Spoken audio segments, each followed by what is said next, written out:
আমাদের connection diagram হয়ে গেছে। এটা একটা সুইচ, এটা 2 নম্বর সুইচ, এটা 3 নম্বর, এটা হলো ম্যাগনেটিক কন্ট্রোলার, এটা 2 নম্বর ম্যাগনেটিক কন্ট্রোলার, এটা টাইমার রিলে আর কি, এটা হলো অন টাইমার রিলে।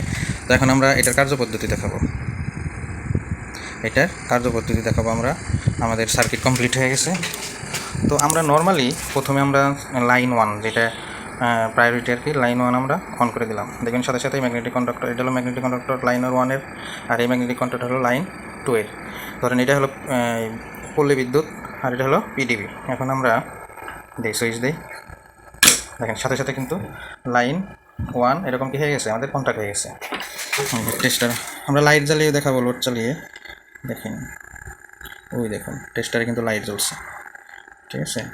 এখন আমরা যদি দেখেন এখানে ম্যাগনেটিক কন্ডাক্টর 1 লাইন 1 যেটা, সেটা কিন্তু ম্যাগনেটিক কন্ডাক্টর নিচের দিকে, যে হলো দুইটা, আর এটা কিন্তু উপরের দিকে।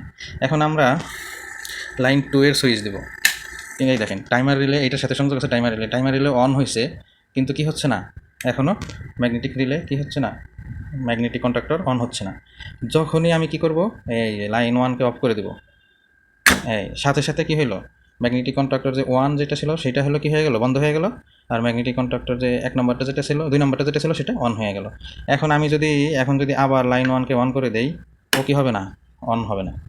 এইটাই হলো যে আমাদের এটিএস, অটোমেটিক ট্রান্সফার সুইচ। আমরা এর মাধ্যমে কী করতে পারবো, যে বিদ্যুৎ কোনো বিচ্ছিন্ন ছাড়াই অটোমেটিকভাবে, দেখা গেছে আপনি রাত্রে ঘুমাইছেন, রাত 2টার সময় কারেন্ট চলে গেছে, যে কোনো এক ফেজের কারেন্ট চলে গেছে, যেই ফেজটা আপনার কী ছিল, ম্যানুয়ালি চেঞ্জ ওভার যেটা আছে ওইটা দ্বারা যেটা অন করা ছিল, হঠাৎ ওইটা লাইনের কী হয়ে গেছে, লোডশেডিং হয়েছে। তখন আপনি দেখা গেল আপনি কিন্তু করতে পারবেন না, উঠে যায় সেটা, ঘুম থেকে উঠে যায় সেটা কী করতে হবে, ডিস্ট্রিবিউশন বোর্ডে যায় চেঞ্জ করে দিতে হবে। যদি নিচে যদি সিঁড়ি ঘরে যদি থাকে, নিচের রুমে একদম সিঁড়ি ঘরে নিচতলায়, তাহলে কিন্তু ওই জায়গায় যায় সেটা অন করতে হবে।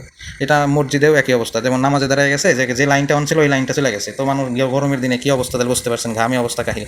তো আমরা এই জন্য এটা ডিজাইন করছি, ইনশাল্লাহ এটা আমরা ব্যবসায়িকভাবেই চালাবো আশা করছি। আপনাদের যদি প্রয়োজন হয় তো আমাদের হোয়াটসঅ্যাপ নাম্বার আছে, এই নাম্বারে যোগাযোগ করতে পারেন, আমরা ইনশাল্লাহ কমের ভিতরে ব্যবস্থা করে দেবো ইনশাল্লাহ।